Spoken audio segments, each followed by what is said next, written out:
शहीद भुट्टो हो या यूसुफ रज़ा गिलानी केस हो या उसके बाद शहीद रानी हो, एक तारीख है पाकिस्तान पीपल्स पार्टी की कुर्बानियों की। और इस तरह के और भी फैसले आए हैं। जब पंजाब के वज़ीर आज़म को तो यहाँ से रिलीफ मिलता था, लेकिन पीपल्स पार्टी के को यहाँ से कभी भी रिलीफ नहीं मिला। उसी तरह की तलवारें फिर चल रही हैं, चाहे वो पनामा पे हो और या चाहे जो अभी सूरत हाल हो। तो आपने जिस तरह कहा कि हम रास्ता बंद करना चाहते हैं, तो आप समझते हैं एक सियासतदान है, यंगस्टर हैं, कि आगे आप खुद बातचीत शुरू करें सियासी लीडर से। एक तो आपका सवाल का जो शुरू था वो बहुत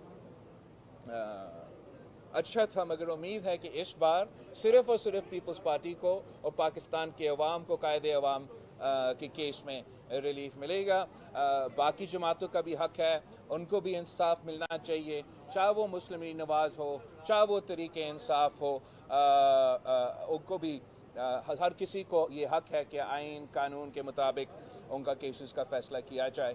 मगर कायदे अवाम शहीद जुल्फ़िकार अली भुट्टो का केस कब से पेंडिंग है, किसी और को इंसाफ मिल ही नहीं सकता है जब तक कायदे अवाम को इंसाफ।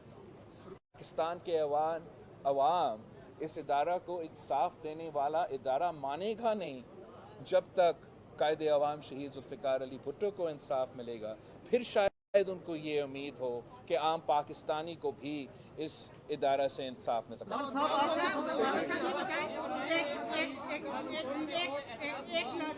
एक मिनट ये तो मिलिट्री एस्टेब्लिशमेंट और अदलिया दोनों के किरदार शामिल थे, तो क्या पीपल्स पार्टी मुतालिबा करेगी उनके खिलाफ कार्रवाई का? देखो, जनरल ज़ियाउल हक की आमरीत, जो जज साहिबान इसमें मुलव्विस थे, हम तो समझते हैं बिल्कुल। In fact the lawyers, the politicians, the dictator, the judiciary, the other people who lied and are still to this day lying in order for this to take place, वो सब इस कौम के नज़रे में इन्होंने गुनाह किया है, वो मैं समझता हूँ कि अवाम के सामने आना चाहिए। और ये जो सुप्रीम कोर्ट है, हम उम्मीद रखते हैं कि वो ना सिर्फ अपने ऊपर जो दाग है, मगर जो तमाम सूरत हाल है उसके पास एक मौका है जितना उसमें वो इंसाफ दे सकते हैं। एक मिनट आज आप जैसे हैं और आप उम्मीद कर रहे हैं कि आपको इंसाफ मिलेगा, अच्छी बात है, लेकिन हम देखते हैं कि एक तरफ मुल्क में दहशतगर्दी भी है और दहशतगर्दी आज भी डी खान के अंदर पुलिस वाले सिक्योरिटी वाले शहीद हुए, आवाम शहीद हुए हज़ारों की तादाद में। क्या जो दहशतगर्दी के मुकदमात हैं, जो दहशतगर्द हैं, उन पर भी आप मुतालबा रखेंगे कि उनके हवाले से भी अदलिया फैसले दे? मेरा ख्याल में बिल्कुल हम चाहते हैं कि दहशतगर्दों के ख़िलाफ़ फ़ैसले आए, केस किया जाए, लेकिन हमारा जुडिशरी ने काफ़ी बहादुरी दिखाया है।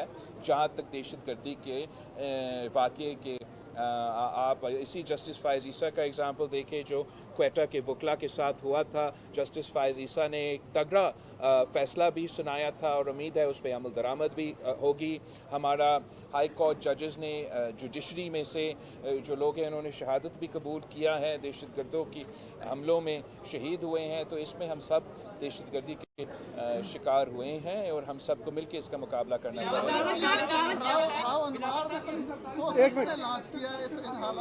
देखो, जहाँ तक ये हिसाब है, हम सब जानते हैं, आप भी जानते हैं कि ये किसका खिलौना है और उन्होंने ही इसको लॉन्च किया होगा। वैसे मेरे लियारी के जियाले जो है ना, वो बहुत मज़ेदार नारे बनाते हैं।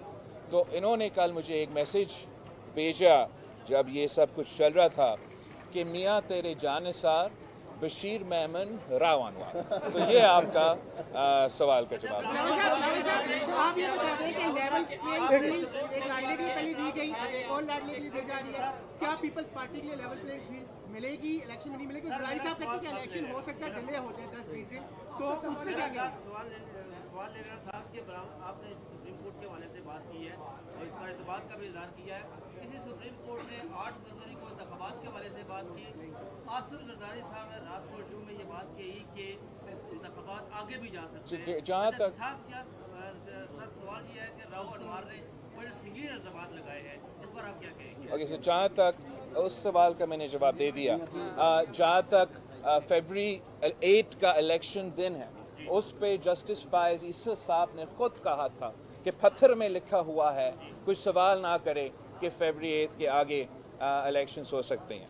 जहाँ तक सदर जरदारी का बयान था, मेरा ख्याल में अगर आप तफसील से उस इंटरव्यू को देखते हैं तो सदर जरदारी कह रहा था कि इलेक्शंस टाइम पे होंगे।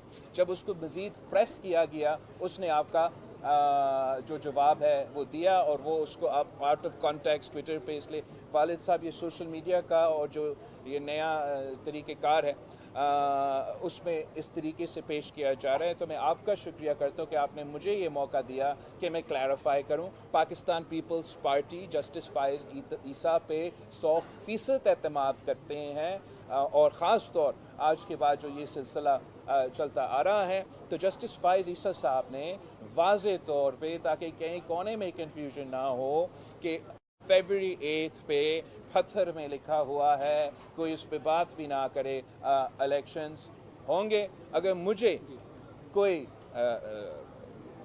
ऐसे लगता है कि इसमें कोई तब्दीली आया है तो I'll be the first person to come back. कब तक ये सिलसिला जारी रहेगा? कब तक ये सिलसिला जारी रहेगा कि जो पॉलिटिकल फोर्सेज है उनको जो है डिक्टेटर्स जो है सर, कब तक ये सिलसिला जारी रहेगा? सर, कब तक ये सिलसिला जारी रहेगा कि जो डेमोक्रेटेड फोर्सेज है, डेमोक्रेसी पे जो यकीन रखती है फोर्सेज, उनको जो है एस्टेब्लिशमेंट जो है उनको चलाती रहेगी?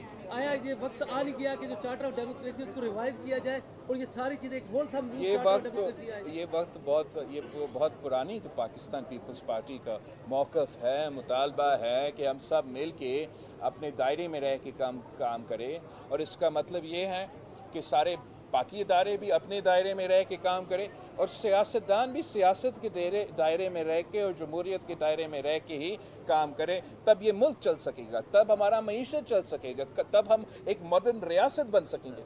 अफसोस के साथ आपको बताना पड़ रहा है कि मैं इन पुराने सियासतदानों का पुराने सियासत को अब देख चुका हूँ, और उनका कोई रवैया नहीं है कि इन्होंने अपने रवैया चेंज करना है। उन्होंने वही पुराने सियासत करना है जिससे ना ये मुल्क तरक्की करेगा, ना हमारा मईशत तरक्की करेगा, ना हम इस hyper Pakistan hyper polarize environment से निकल सकेंगे। हमें इस बुखार को तोड़ना पड़ेगा जहाँ सियासत को, सियासी इख्तलाफात को हमने ज़ाती दुश्मनी पे पहुँचाया है। और अगर आप ये नहीं पहचानेंगे कि हम सब पाकिस्तानी हैं, चाहे आप पीपल्स पार्टी से ताल्लुक़ रखें, आप नून लीग से ताल्लुक़ रखें,